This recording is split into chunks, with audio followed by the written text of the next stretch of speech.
사실 오늘 뭐 내용이 좀 많긴 하는데 나중에 이제 어쨌든 한번 듣고 넘기시고 마지막에 정말 중요한 걸 제가 강조하겠습니다.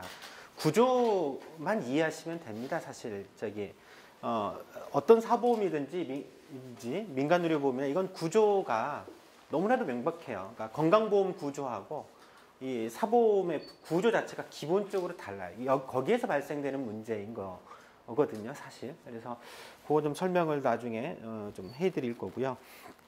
어쨌든 제가 총 4개로 좀 나눠서 강의를 했습니다. 주로는 여기 다 책자에 제가 실어놓은 글인데 이거 발표용으로는 일부 이제 다른 이게 책자에 쓰지 않은 내용들이 좀 들어가 있습니다. 그래서 민간의료보험에 대해서 우선 전반적인 총론에 대해서 대략 한 30분 정도 이거는 좀 더 짤막하니까요. 그래서 이게 너무 양이 많고 또 뭐가 중요한지를 좀 잘 이해하기가 좀 어려울 수도 있을 것 같아서 미리 교육 목표라고 그래서 주로 핵심적으로 얘기하려고 하는 부분들이 어떤 내용인지를 미리 좀 설명을 좀 해놨습니다. 그래서 이런 것들에 대해서 지금 교육을 하려고 하는구나 라고 좀 보시면 좀 될 것 같습니다. 첫 번째가 이제 민간의료보험에 왜 가입하는 건지, 그 다음에 도대체 얼마나 가입을 하고 있고 지출을 하고 있는 건지,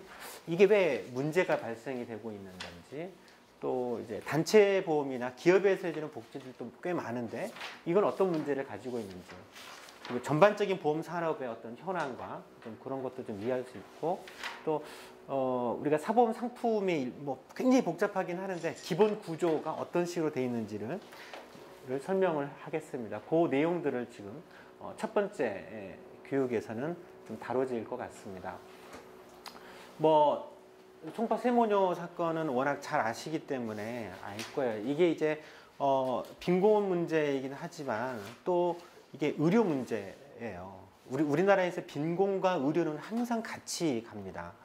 두 개가, 의료가 선행되기도 하고 빈곤이 선행되기도 하고 그러긴 하지만 일반적으로는 의료 문제 때문에 결국 빈곤으로 떨어지게 되고, 한번 떨어지게 되면 다시 돌이키기가 좀 어려운 정도인 경우가 굉장히 많죠.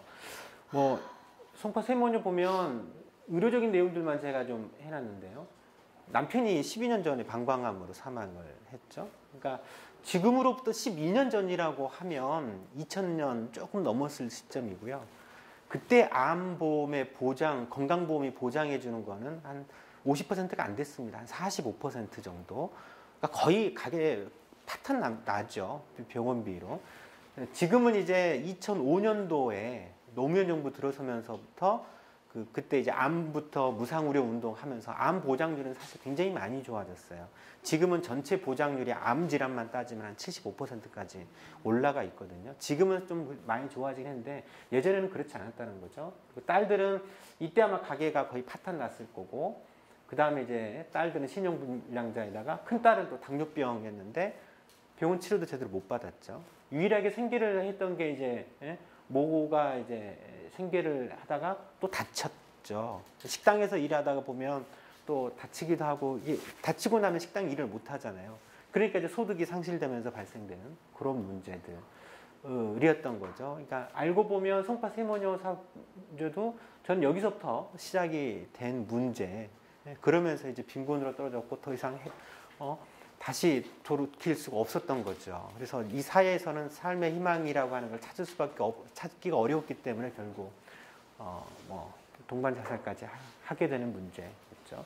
의료는 사실 뭐 가계 파탄의 3대 원인, 우리나라에서도 이고 보통 5대 민생 불안이라고 하는 것 중에서도 하나에 들어가고 있는 거죠. 사실 이런 문제, 주변에서 신문 보더라도 아니면 우리 이웃에서 이런 문제들의 케이스가 사실 굉장히 많기 때문에 어쩔 수 없이 사실 이 불안으로부터 벗어나기가 참 어려운 조건인 거죠. 신문 보면 이런 기사들 종종 다 이게 자살과 관련된 문제에서 다 의료 문제가 다 들어가고 있죠. 여전히 이제 암보험의 보장률이 좀 많아지긴 했지만 여전히 가계 파탄을 유발하고 있는 핵심 질환이기도 하죠. 그러다 보니까 이제 사실 이런저런 사보험에 요즘에는 뭐 어린이 보험이 아주 급격하게 뭐 거의 대부분 가입할 정도로 하고 있고, 뭐 암보험이라든지 실손의료보험이라든지 들 수밖에 없는 현실적인 조건을 갖고 있다라는 거죠. 그러니까 건강보험이라고 하는 사회보장제도가 국민들을 의료 불안으로부터 해결을 못 해주고 있기 때문에 사실 어쩔 수 없이 민간의료보험에 사보험에 의지할 수밖에 없습니다. 그건 이제 통계나 이런 것들을 보면 왜 민간의료보험에 가입하냐라고 하는 연구들이 많은데, 뭐 딱 보면 그거예요. 건강보험 보장이 부족해서, 또 갑작스럽게 큰 병에 걸렸을 때는 경제적 부담이 굉장히 크지 않습니까? 암에 걸리게 되면 병원비도 병원비 문제지만 또 소득이 사라지게 되죠. 치료를 받아야 되기 때문에 대부분 뭐 퇴직하고 치료에 전념을 해야 되는 경우가 있기 때문에 그런 경제적 부담들, 사실 이것 때문에 다 민간의료보험에 가입을 하고 있는 거죠. 무슨 대단한 뭐 사보험이 대단한 고급 서비스를 해주는 거는 사실 아니지만 그것 때문에 가입하는 사람은 별로 없어요. 기본적으로 건강보험이 보험으로 이 의료 문제가 해결이 안 되기 때문에 결국 사보험에 가입할 수밖에 없다는 거죠. 이 얘기는 거꾸로 돌리면 사실 건강보험이 제 역할만 한다라고 하면 유럽의 복지국가처럼 건강보험이라고 하는 국가의 복지제도로 의료비 문제를 다 해결할 수 있다라고 하면 사실 민간의료보험 가입 이유는 적지 않게 사라질 거라고 생각을 좀 하고요. 그래서 이렇게 가입을 어쩔 수 없이 하고 있는데 그럼 얼마나 지금 가입을 하고 있느냐, 뭐 몇 개 통계들이 있습니다. 가입 가구 현황 보면 이제 의료 패널이라고 하는 자료를 보면은요, 2008년도에 보면 전체 가구의 한 75%가 민간의료보험에 가입을 하고 있습니다. 가구당 2008년도에는 평균 한 3개가 넘었고요. 2010년으로 넘어오면서부터는 3.8개로 더 늘어났죠. 가구당 월 평균도 20만 원에서 23만 원으로 더 늘어나고 있습니다. 가구당 20만 원 정도, 이게 평균이니까요. 가구당 평균 20만 원이라고 하면 여기서 그냥 아주 간단하게 그러면 민간의료보험의 전체 규모가 어느 정도인지 알 수 있어요. 여기에는 이제 1인 가구는 제외하고 2인 가구 이상을 대상으로 하기 때문에 우리나라 2인 가구가 대략 한 1,400만 가구 정도 돼요. 그리고 1인 가구가 제가 알기로 한 700만 가구인가 이 정도 될 거란 말이죠. 그건 빼고 2인 가구 1,400만 가구가 월 가구당 평균 20만 원씩 낸다. 1년이니까 12달 곱해 보십시오. 계산기 두드리면 대략 33조 정도가 나옵니다. 33조. 그래서 이때 이제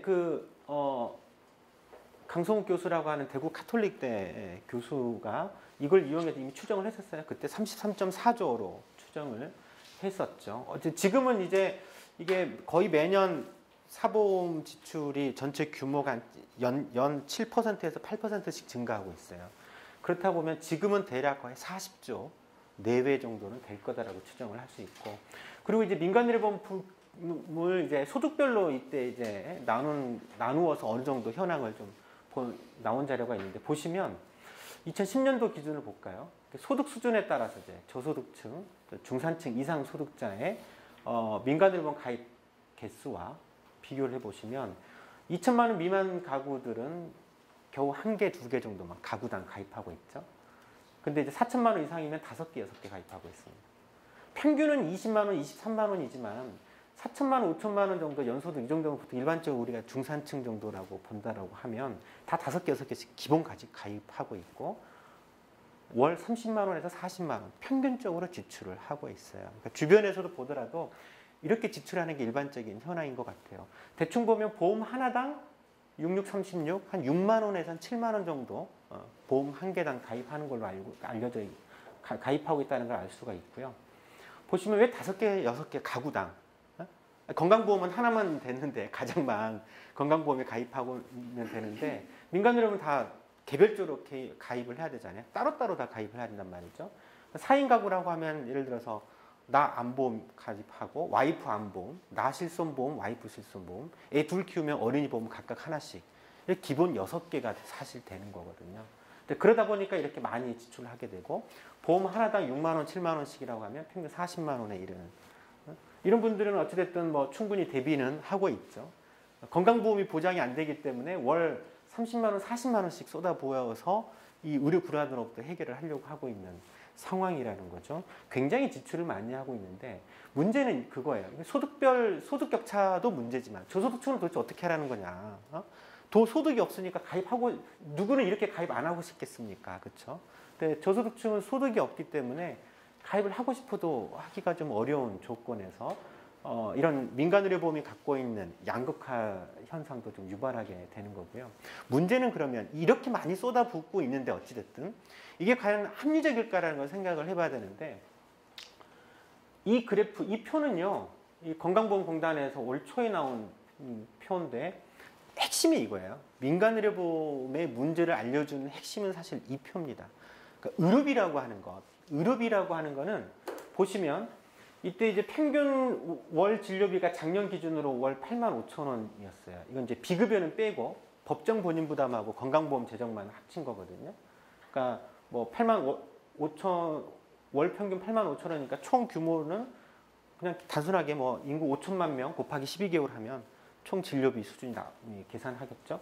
어쨌든 평균이 이 정도인데 연령에 따라서 의료비 지출이라고 하는 거는 가장 결정적으로 영향을 미치는 요인은 연령입니다. 보시면 아이들은 10세 미만 아이들은 잔병치레가 있기 때문에 조금 의료비 지출이 많죠. 그래도 평균보다는 못 미칩니다. 그러다가 10대 때 가장 건강할 때요. 10대, 20대, 30대는 평균의 반도 안 되게 지출을 하고요. 그 다음 어느 순간 이게 평균 넘어서는 시점이 50대부터 좀 넘어지기 시작합니다. 월 10만 원, 60대가 되면 17만 원, 70대가 되면 27만 원, 80세가 되면 37만 원까지 올라가요. 그러니까 의료비라고 하는 거는 결국 보면 사실 노후 때 다 지출을 해요. 노후. 그러니까 우리가 가계 파탄이 나는 경우라고 하더라도 주로는 병원비가 많이 나오는 경우는 주로 물론 이제 젊은 사람들이 일부 병이 생기긴 생기니까 암도 생기고 큰 병도 종종 생기기 때문에 그렇긴 하지만 확률적으로 보면 굉장히 적어요. 그러니까 대부분은 노후 때 생겨요. 예전에 제가 그 연말 환급액을 한번 받은 적이 있었는데 그때 우리 집이 총 그 쓴 본인 부담으로 1,900만 원을 썼어요. 근데 그때 하필 어머니가 대장암에 걸리셨거든요. 어머니가 대장암에 걸리셔서 서울에 올라가지고 계속 치료받고 그러면서 한 본인 부담에 1,000만 원 정도 나오더라고요. 근데 이제 아버지가 시골에 계시는데 혼자서만 계시니까 자식들은 다 서울에 살고 그러니까 시골에서 이제 고향이 전라도 한평이에요. 한평에서 아버지 혼자 있으니까 걱정되지 잘 못 챙겨 먹지 술만 계속 드신 거라. 근데 그러다 보니까 이제 간에 고름집이 잡혔어요. 또 어쩔 수 없이 서울에 올라가지고 또 치료를 했네. 거기서 본인 부담이 한 700만 원이 나오더라고요. 그다음 나머지 200만 원은 이제 누가 썼냐면 애들 사탕 먹고 애 키우니까 이빨 썩어가지고 금리는 못 해주고 은리로 몇 개씩 한 게 그게 한 180만 원 정도 들어갔고 나머지 겨우 20만 원으로 나와 와이프가 이제 간단하게 이제 제가 종기나 이런 게 잘생겨서 그런 본인 부담이었던 거예요. 그러니까 그거 보니까 딱 맞은 거예요. 그러니까 의료비 부분은 대부분 노후 세대, 어르신 세대에 쓴단 말이죠. 그나마 저는 제가 의사기 때문에 어느 정도 1,900만 원 이 정도 되는 본인 부담을 커버해 줄 수 있었지만 서민들 만만치 않습니다. 그래서 사실 치료를 포기하거나 적게 치료하고 조금만 치료하다 말거나 이런 경우가 상당히 많거든요. 의료비라고 하는 건 핵심 이겁니다. 여기에서 발생돼요. 그러니까 이 문제를 과연 어떻게 해결할 거냐. 이게 사실 핵심이거든요. 근데 이거를 해결하는 방식이 건강보험이 해결하는 방식하고 사보험이 해결하는 방식이 전혀 다르다는 거예요. 그래서 아까 앞에서 제가 30 몇 조 그렇게 엄청나게 가구당 20만 원씩 지출한다라고 했는데 그럼 이거를 이 민간의료보험 데이터를 연령별로 어떻게 내고 있냐를 봤더니 보십시오. 30대, 40대가 민간의료보험의 대부분을 가입하고 있어요. 이때 이제 2008년도에 33조로 추정한 거를 연령별로 한 거거든요. 그래서 이제 연령별로 30대가 한 8조 5천억, 40대가 9조 5천억 정도. 그러니까 둘이 절반 이상을 지출하고 있고요. 그 다음 50대가 그 다음 지출하고 있고 아이들이 좀 지출하고 있고. 근데 60세 이상에서는 민간의료보험 지출이 거의 없어요. 그러니까 이때는 거의 가입 못하고 있다는 거죠. 대부분 가입하려고 해도 60세 이상에서는 잘 받아주지도 않아요. 요즘에는 몇 개 좀 늘어나긴 했지만 그렇더라도 받아주지를 않거든요. 보험료도 비싸고. 근데 문제는 앞에서 보셨다시피 의료비 지출은 본격적으로 지출하는 건 60세 이상부터 지출하게 됩니다. 근데 사보험은 대부분 지금 사보험에 지금 민간의료보험에 가입하고 있는 거는 젊고 건강한 30, 40대가 가입하고 있는 거예요. 그러니까 만일에 이게 건강보험의 구조라고 하면 이게 맞죠. 그러니까 30대, 40대, 50대가 주로 소득이 있으니까 이때 주로 건강보험료를 내죠. 그렇죠? 근데 건강보험은 보험료 부과는 소득에 따라서 내지만 이용하는 혜택은 필요에 따라서 받거든요. 주로 아이들이 이용을 하죠. 그러니까 건강보험 구조에서는 내는 사람하고 혜택을 받는 사람하고 달라요. 받는 혜택은 의료 혜택은 이런 식으로 돼 있거든요. 재원은 여기서 주로 나오지만 이런 식으로. 그러니까 집에서 가장이 돈을 벌어오면 그 돈은 가장 혼자 씁니까? 내가 벌었으니까 내가 다 쓸 거야. 그러진 않잖아요. 자식들 키우는데 학원비도 들어가고 이것저것 보육비도 들어가고 키우고 부모님도 여유가 있으면 용돈도 드리고 또 먹는 데도 같이 쓰는 거잖아요. 그게 건강보험 구조인 거죠. 근데 사보험 구조는 그렇지가 않아요. 오직 가입한 나만 혜택을 볼 수 있는 거예요. 그러니까 가입한 그 순간에만 혜택을 볼 수가 있는 구조라는 거죠. 그래서 민간의료보험은 아무리 지금 굉장히 많이 쏟아붓고 있는데도 불구하고 실제 의료의 공백을 해결을 못해요. 근본적으로 못하고 있어요. 물론 이제 이게 노후까지 계속 보험을 유지하면 되는 거 아니냐라고 할 수 있겠죠. 근데 그게 과연 실제 가능하고 있는지도 이후에 좀 보도록 하겠습니다. 근데 이제 또 다른 문제는 민간의료보험은요. 여기서 많이 가입하신 분도 있을 거고 또 해약해 보신 분도 있겠죠. 많이 해약하거든요. 그러니까 실제 보면 어떤 보험이든지요. 5년이 지나면 절반 가까이는 해약합니다. 실제 지금 통계로 나와 있어요. 이 통계는 이제 보험회사 통계예요. 보험회사 자체 연구한 통계가 5년 지나면 제일 유지율이 5년 지나면 암보험이 그나마 한 55% 유지하고 있어요. 5년 지나면 암보험 한 45%만 해약한다는 거죠. 나머지 종신보험 반이 해약합니다. 뭐 변액연금 이런 것들은 뭐 5년 지나면 3분의 2가 해약해버려요. 그리고 실손의료보험 역시도 이것도 정부 자료인데 5년 지났더니 한 반 정도 해약하죠. 그러니까 만기까지 유지할 확률은요. 어떤 보험이든지 보통 보험에 가입하면 최소 10년 혹은 20년 이상씩 보험료를 내야 되잖아요. 제대로 끝까지 보험을 유지하는 경우는 많지는 않아요. 대충 봐도 한 3분의 1, 30% 정도밖에 안 돼. 대부분 해약해. 그리고 또 가입하죠. 또 뭐 그런 게 문제가 되는데 왜 이렇게 해약하느냐라고 보면 제대로 연구는 안 돼 있는데 뭐 기사 검색에서 한번 하나 찾은 게 이제 여론조사식으로 해가지고 여기서 조사했던데 해약한 이후에 절반 이상이 생활자금이 부족하고 보험료가 너무 비싸다 이런 거였어요. 그러니까 살다 보면 빠듯하잖아요, 진짜. 빠듯하고 그런 불안 때문에 사실 보험에 가입했는데 살다 보면 애가 크면 갑자기 학원비가 많이 들어가기 시작하고 또 갑자기 부모님이 큰 병에 앓으셔서 본인 부담으로 몇백만 원 나간단 말이죠. 당장 조달을 못하잖아요. 그러면 어떻게 해요? 보통. 굳이 약관 대출을 받으라고 하는데 보통은 보험에서 보험을 해약함으로써 해결하는 경우가 많아요. 그런 측면들이 있기 때문에 이게 이제 대표적으로 지속 가능성 문제인 거예요. 그러니까 30대, 40대 그렇게 많이 쏟아붓고 있더라도 이걸 끝까지 유지하면 노후까지 쫙 끌고 가면 되겠네라고 하지만 실제로는 5년 지나면 절반 이상이 해약하고 만기까지 유지할 확률은 실제로는 얼마 안 된다라는 것이 이건 통계에서 보여져요. 물론 또 이게 이제 뭐 소득별로 따져보면 그런 자료는 없어요. 없지만 추정은 할 수 있죠. 주로 누가 해약하겠습니까? 서민들이 주로 해약하죠. 당장 생활자금이 필요한. 소득이 많은 사람은 끝까지 유지하겠죠. 좀 더 유지할 확률이 많겠죠. 이런 문제도 또 아마 생각을 해볼 수가 있을 것 같아요. 이런 문제, 이게 이제 총론에서 사보험이 갖고 있는 핵심적인 문제예요. 의료비 지출은 연령대별로 급격하게 증가를 하는데 사보험은 정작 여기에 따라가지 못하죠. 주로는 젊고 건강한 사람들, 병이 없는 사람들만 위주로 가입을 하고 있고 지속 가능성도 별로 없다라는 것이 일단 첫 번째 키워드에서 제일 큰 사보험이 갖고 있는 문제입니다. 그리고 또 하나는 기업복지 문제입니다. 기업복지도 지금은 좋은 직장에 다니신 분들은 회사에서 의료비 다 대줘요. 가족까지. 부모님이 아파도 나중에 본인 부담 이거 영수증 떼가지고 진단서랑 소견서 떼가지고 회사에 갖다 주면 회사에서 대줘요. 나오죠. 좋은 직장은. 안 좋은 직장은 안 나와요. 그러니까 그런 이제 단체 실손으로만 보면 이 통계도 보면 지금 대략 전체 한 511만 명 정도가 가입하고 있대요. 이건 이제 저도 기사에서 딴 건데요. 전체 노동자가 한 1,800 노동자라고 하지 않습니까? 그 중에 한 500만 명 정도는 기업복지로 다 돼요. 대표적으로 이제 공무원, 교직원들은 다 복지카드로 실손보험 다 가입하고 있습니다. 뭐 교직원들은 따로 보험회사도 갖고 있잖아요. 공제회라고 해가지고 그게 한 140만 명. 일반 기업에서 한 370만 명 정도에서는 기업이 단체적으로 실손보험을 가입을 해줘요. 그러니까 이렇게 기업이 단체 실손보험을 해주면 의료비는 다 이제 그 혜택을 볼 수가 있는 거죠. 그러면 이게 기업에서 해줄 수 있는 이 혜택을 받을 수 있는 노동계층들은 사실 굉장히 현재 노동계층에서도 상위 노동계층에 해당이 되죠. 그래서 이 기업복지 자체가 또 이 양극하고 좀 굉장히 큰 관련이 있어요. 그러니까 노동 상위 계층 같은 경우는 공무원, 교직원, 또 공기업이라든지 대기업의 안정된 일자리를 갖고 있는 계층들 같은 경우는 기업복지가 또 탄탄하게 건강보험이 못 해주더라도 보장이 낮더라도 기업복지로 해결할 수가 있는 거죠.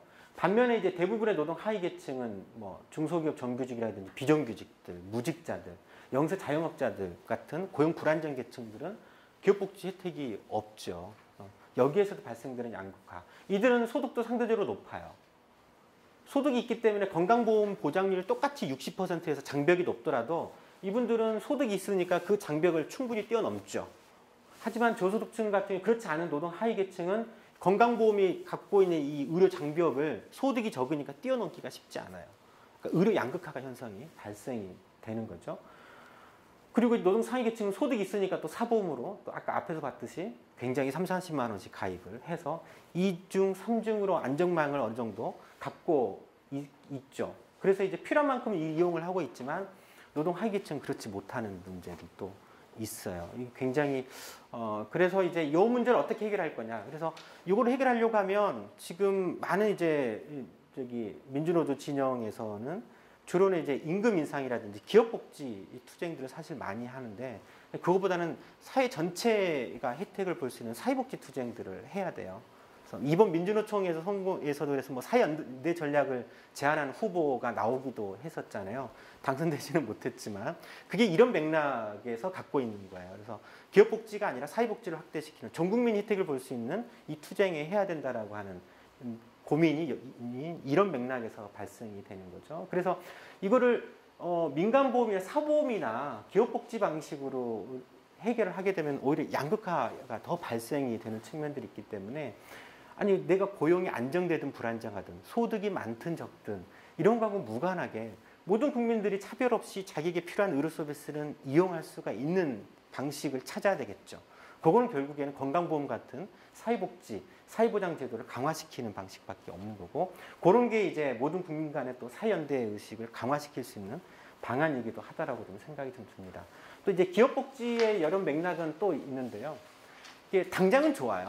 당장은 좋지만 문제는 고용이 유지하는 조건에서만 기업복지는 돼요. 퇴직하는 순간 끝이죠. 근데 퇴직은 대부분 60세 정도에서 퇴직을 하는데 아까 보셨죠? 의료비는 사실 60세 이후에 본격적으로 증가해요. 그러니까 고용이 유지하는 순간에는 의료비치를 건강하기 때문에 실제 뭐 기업복지 혜택이라고 하는 것이 크지 않아. 사실은요. 그 이유가 정작 사실은 더 크다라는 거고요.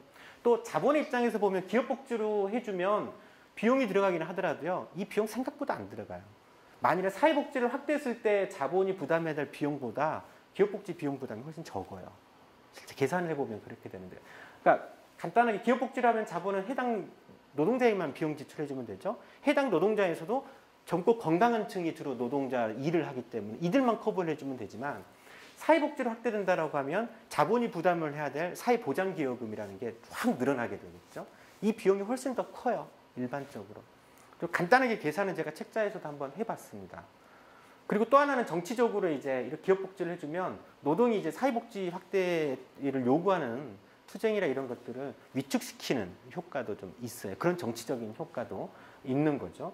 또 하나는 사회복지가 확대되면 어떤 문제가 사회복지 위축이 그래야지 계속 이 상태로 있어야지 이 사보험의 성장이 급격하게 증가할 거지 않습니까? 대부분 보험자본, 보험사들 다 재벌들이 갖고 있지 않습니까? 그런 문제들. 뭐 이런 문제들을 좀 제가 기업복지까지 설명을 좀 드렸고 이제는 좀 전반적으로 보험산업 그러면 총구매 우리가 주로 얘기하려고 하는 건 민간의료보험이긴 하지만 일단 보험회사 전체 현황도 어느 정도인지를 좀 감은 좀 갖고 계셔야 될 것 같아요. 이게 제가 작년 통계가 공식적으로 나왔긴 했을 텐데 올 초 제가 만들어 놓은 자료여가지고 보험 산업은 크게 이제 뭐 보험사인데 크게 이제 생명보험사와 손해보험사가 있습니다. 그리고 또 하나가 여기서 빠진 유사 생명보험사들이 있어요. 주로 뭐 우체국 보험이라든지 뭐 이런 것들이 있어요. 농협은 지금 여기에 이제 통계가 이제 잡히기 시작하고 우체국이라든지 뭐 교직원 공제배 이런 거는 여기 이 통계에서 빠진 겁니다. 그리고 지금 이제 생명보험사하고 손해보험사하고만 좀 보면 작년 2013년 기준으로 생명보험사에서 총 보험료 수입으로 125조의 보험료 수입을 거뒀어요. 손해보험사에서 73조의 보험료 수입을 거둬서 둘이 합치면 요것만 합쳐도 200조에 이르죠. 보험료 1년 동안의 보험료 수입만 200조 정도. 우리나라 그 국가가 거둬들이는 총 세금이 얼마 정도 되죠? 국가 이제 정부 예산이 총 예산이 한 370조 정도 되죠. 예. 거기에 비하면 뭐 굉장히 많게 보험료로 부담하고 있고 작년 기준으로 아마 지금 현재 국민 총소득이 GDP가 한 1,300조 정도 될 거예요. 그 중에 이제 한 200조 정도를 어쨌든 이제 보험회사한테 이런저런 명목으로 갖다 낸다라는 거죠. 이건 총 민간의료뿐만이 아니라 보장성 보험 외에도 저축보험이라든지 이런 게 다 들어가 있는 겁니다. 좀 더 구체적으로 보면 그래서 뭐 보험 침투도라는 표현을 쓰기는 하던데 그러니까 GDP 요거는 침투되면 GDP 대비 총 보험료 GDP의 무려 14.5%를 보험사에 이제 보험료로 좀 내고 있는 상황인 거죠.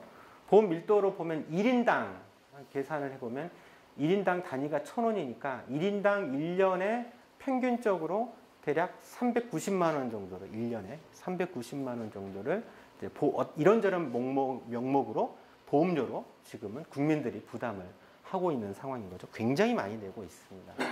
주로 이제 덩치가 제일 큰 거는 물론 저축보험입니다. 저축보험이긴 하지만 좀 더 구체적으로 보면 생명보험사는 크게 생명보험사에서 판매하는 상품은 보장성하고 저축성으로 나눌 수 있어요. 보장성이라고 하는 게 우리가 흔히 얘기하는 종신보험, 그 다음에 이런저런 암보험이라든지 실손보험 같은 거를 보장성 보험이라고 얘기를 하고요. 그게 2013년에 총 32조 정도 수입을 거뒀고 저축성이 굉장히 크죠. 이게 한 84조 정도 돼서 이렇게 거두고 있습니다. 저축성이 사실 굉장히 큽니다. 이거는 여기 저축성이라고 하는 건 개인연금 이런 것이 워낙 크게 많이 가입을 하고 있기 때문에 그렇고요. 손해보험사 같은 경우에는 손해보험사에서 하는 거는 뭐 장기 손해보험, 뭐 연금, 전통적으로는 자동차 보험이었죠. 근데 이제 자동차 보험은 이게 성장이 되고 있지는 못해요. 실제 보면 2012년도에다 12조, 13조에서 거의 변화가 별로 없어요. 근데 이제 뭐 그다음에 일반 손해보험 역시도 대체적으로 화재보험, 해상보험 이거는 보험료 수입이 착착 늘을 만한 이게 성장하고 매출이 성장하는 쪽은 아니고 손해보험사에서 성장하는 쪽은 장기 손해보험입니다. 우리가 흔히 장기 손해보험에 얘기하는 우리가 실손의료보험 이게 다 장기 손해보험에 들어가 있어요. 상해 질병, 재물 저축성이라든지 장기 손해보험이 급격하게 증가를 하고 있는 걸 알 수 있는데요. 일단 그 생명보험사 쪽에서 이제 대략 그럼 이렇게 많이 지출하는 거에서 그럼 우리가 관심 있는 민간의료보험 쪽은 2008년도에 이제 자료를 찾아보니까 이때 이제 이렇게 분류를 해놓은 게 있더라고요. 질병보험, 상해보험, 어린이보험 대충 이런 게 이제 다 민간의료보험에 해당이 되죠. 대략 한 16조 정도 2008년도에. 이게 이제 앞에서 한국의료 패널 자료에서 2008년도에 총 한 33조 정도 된다고 그랬잖아요.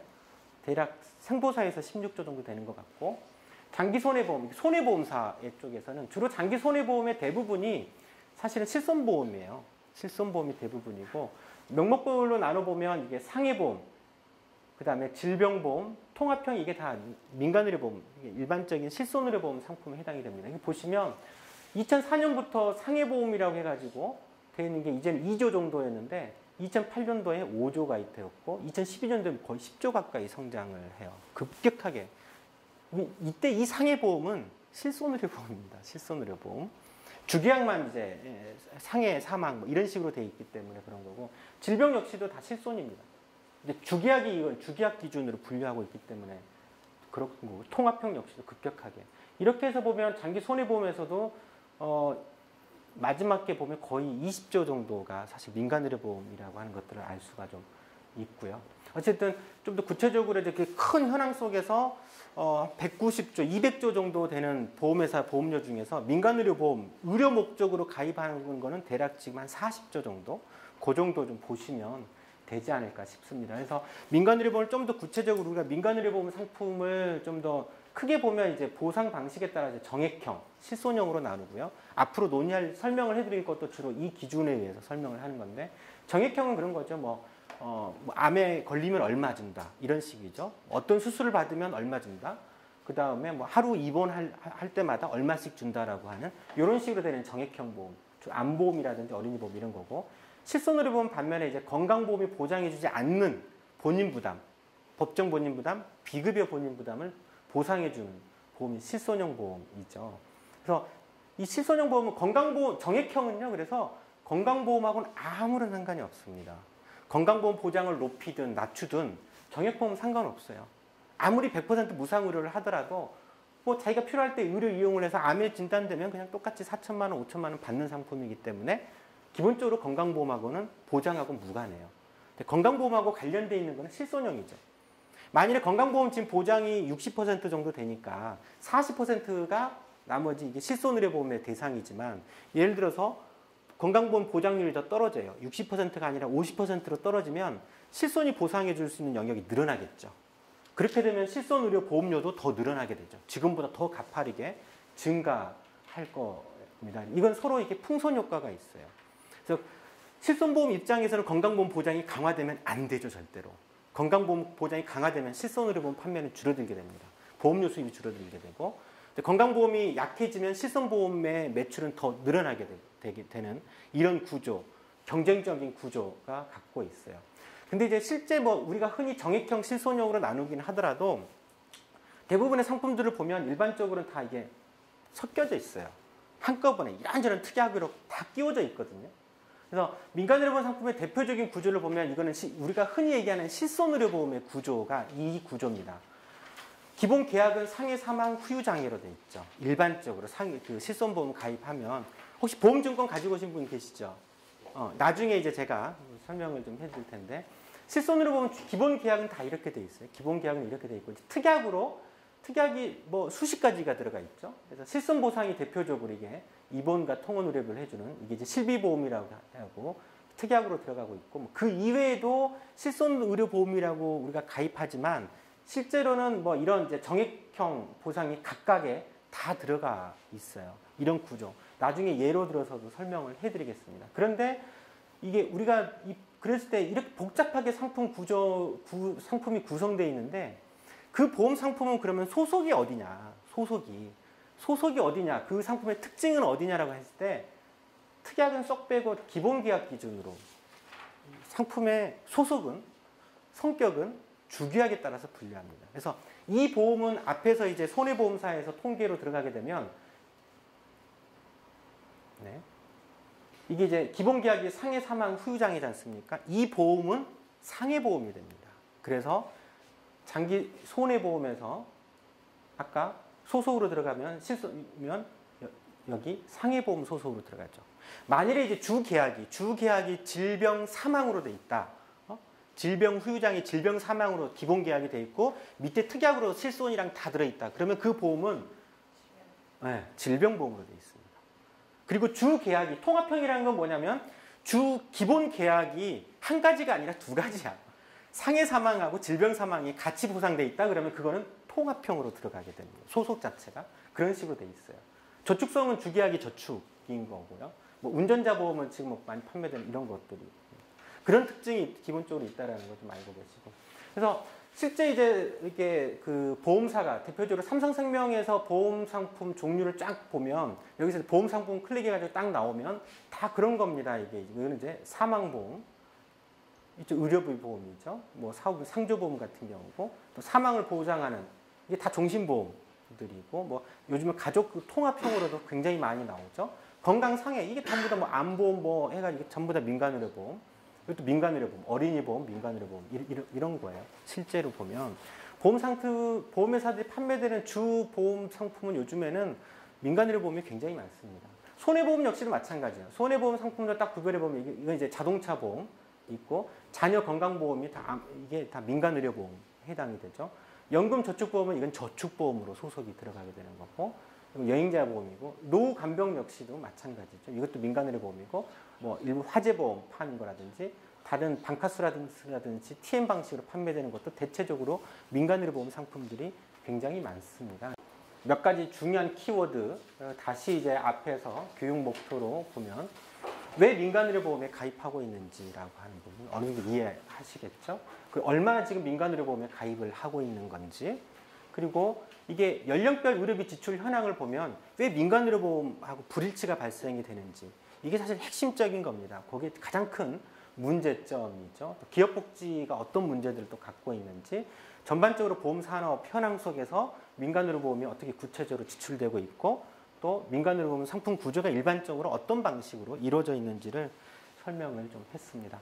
여기에 대해서 혹시 좀 궁금하시거나 이런 부분 있으면 아까 자료 예. 기업복지 해당도 하면서 네. 500만 하면 그 속에 가족들도 다 포함되어서 그런 겁니까? 가족이 포함되는 경우가 있고요. 포함이 안 되는 경우 있습니다. 예를 들면 삼성 같은 경우에는 가족까지 실손보험 가입해줘요. 이게 삼성 같은데 이제 삼성의 복지 혜택 이렇게 검색해가지고 하면 가족까지도 같이 해주고요. 이거는 이제 사실 단체 실손보험으로만 제가 얘기를 한 거였거든요. 단체 실손으로만. 좀 궁금한 건 예. 아까 거기 잘안 보였어요. 그 보면 전체 이게 뭐냐? 전체 500만 명 정도가 이제 이건 단체 실손보험으로 되어 있는 겁니다. 단체 500만이 만약 가입이 있다 그러면 실제로 혜택 받는 건 가족도 받기 때문에 이거 이제 늘어난다는 얘기죠. 일부는 가족이 들어가고 있고요. 삼성 같은 데는 가족까지도 다 와이프, 아이들까지 실손보험을 다 가입을 해주고요. 근데 삼성은 워낙 그게 좀 잘 돼 있습니다. 그 숫자가 지금 500에는 거기 다 들어가 있습니다. 예. 근데 삼성 정도만 그렇고 나머지는 대부분 이제 해당되는 이제 노동자들만 혜택을 보죠. 공무원, 교직원도 다 마찬가지고요. 예. 여기 뭐 국회에 계시는 국회의원들이든 보좌관들도 다 단체 실손보험 다 가입하고 있어요. 그런 방식으로 되어 있습니다. 예. 물론 이제 이건 단체 실손보험으로 보험사한테 가입을 한 거를 얘기하고 공제 방식으로도 많죠.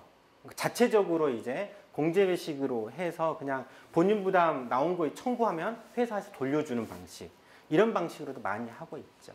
그 지금 국민들이 네. 실손을 지금 한여자 그렇게 한 사람 예. 실손은 못 들어가잖아요. 예. 중복 보상이 안 되기 때문에 근데 그렇죠. 지금 기업의 실손은 중복으로 지금 들어가고 있잖아요. 예, 이게 좀 문제가 돼요. 그러니까 회사에서는 거의 의무적으로 하니까 혜택은 주는데 그래놓고 이걸 모르고 따로 실손보험 가입하지 않습니까? 그러면 나중에 청구하게 되면 실손보험사에서는 당연히 기업에서도 받는 거니까 단체 실손 가입돼 있으니까 반씩 줘요. 반만 주죠.